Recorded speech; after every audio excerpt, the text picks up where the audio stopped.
میں آپ کو ایسی تقریر بھی سنا سکتا تھا جس پہ آپ بہت زیادہ محظوظ ہوتے، پر میں نے اس جمعے میں ایسا موضوع چنا ہے جس کا ہمیں خاص ضرورت ہے۔ بھائی دیکھے تو صحیح، کہیں ایسا تو نہیں کہ ہم ان عیبوں میں مبتلا ہیں۔ میرے نبی کریم علیہ السلام نے فرمایا جب تم نیکی کا حکم دینا اور برائی سے منع کرنا چھوڑ دو گے، پھر اللہ تم پر ظالم حکمران مسلط کرے گا۔ اور اگلے لفظ اس سے بھی زیادہ سخت ہیں۔ محبوب فرمانے لگے پھر تمہاری نیک لوگ دعائیں بھی کریں گے تو اللہ وقتی طور پر ان کی دعاؤں کو بھی قبول نہیں فرمائے گا، اس لیے کہ تم لوگوں نے نیکی کا حکم دینا اور بھلائی سے روکنا چھوڑ دیا۔ عزیزو یاد رکھو، جب گناہ عام ہوتے تو پھر حالات بدلتے اور لوگوں کو سزا ملتی ہے ان کے گناہوں کی، بلکہ یہاں تک لکھا ہے کہ نیت خراب ہو تو سزا شروع ہو جاتی ہے۔ کیا خراب ہو؟ بولیے گا۔ نیت بھی خراب ہو تو سزا۔ حضرت رومی کہتے ہیں کہ ایک بادشاہ کو پتہ چل گیا کہ ایک آدمی نے بڑا اچھا باغ لگایا ہے، خوبصورت باغ ہے، مالٹے کا، کنوں کا باغ، بڑا پیارا۔ بادشاہ نے کہا ذرا جا کے دیکھتا ہوں۔ بادشاہ سلامت باغ دیکھنے آئے تو اب وہ مزدور آدمی تھا، عام آدمی تھا جس نے باغ لگایا، کسان تھا، اس کو کہا کہ چند کنوں توڑ کے لایا تو بڑے پیارے لگے۔ ایک دو اور لایا، کھائے، بڑے میٹھے، بڑے پیارے، بڑے توانا، بڑا مزہ آیا۔ تو بادشاہ کے دل میں خیال آیا کہ اس پہ قبضہ نہ کر لوں باغ پہ۔ ہمارے یہاں نا کرائے پہ دکان دیتا نا مالک، تو جب کسی غریب کی چل جاتی ہے کہتا ہے تو خالی کر، میں نے خود ڈال لی ہے، چل گئی نا اس کی۔ حالانکہ رزق اپنے اپنے نصیب کا ہے، رزق اپنے اپنے نصیب کا ہے، جس کو اللہ تعالیٰ چاہتا ہے عطا کرتا ہے۔ تو اس کو کہا کہ اور توڑ کے لا، اور دل میں خیال ہے کہ یار اتنا اچھا باغ ہے، قبضہ کر لیتے ہیں۔ ہماری حکومتیں قبضہ کر لیتی ہیں کہ جو چیز اچھی لگ جائے۔ اب وہ کسان 2-3 کنوں توڑ کے لایا، اس نے کھائے تو کھٹے نکلے، ترش تھے۔ کہنے لگا تجھے کیا ہو گیا ہے؟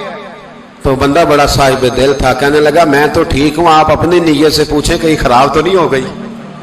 تو کنوں میں بھی اس کا اثر آ گیا ہے، اپنی نیتیں بگڑ جائیں نا، نیتیں۔ اب ایک بات کہنے لگا ہوں، غور سے سننا۔ جب تک دو بھائی اکٹھے کاروبار کرتے ہیں، نیت ہوتی ہے کہ ہمارا گھر چلے گا، تب تک اللہ برکت دیتا ہے۔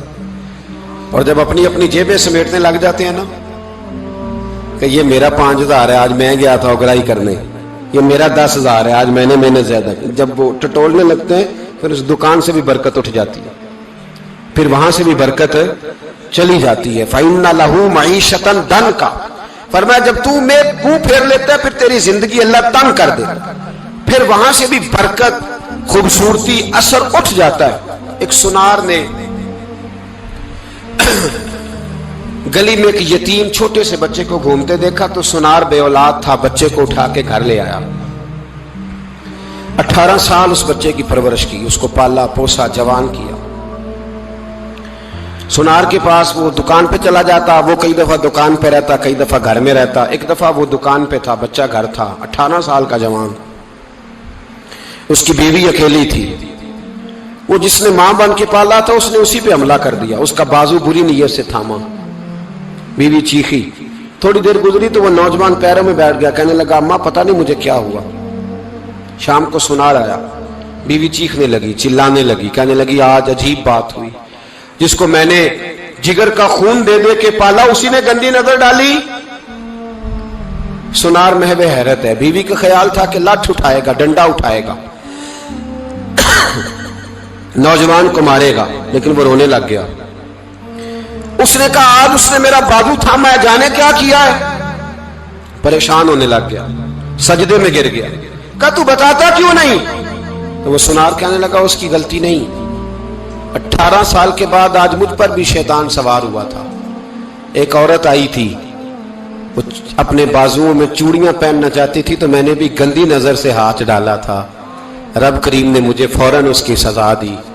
جن کے گھروں میں بیٹیاں ہوتی ہیں ان کی نظریں گندی نہیں ہوتی، جو بیٹیوں کے باپ ہوتے ہیں، جو بہنوں کے بھائی ہوتے ہیں، ان کی نظریں گندی۔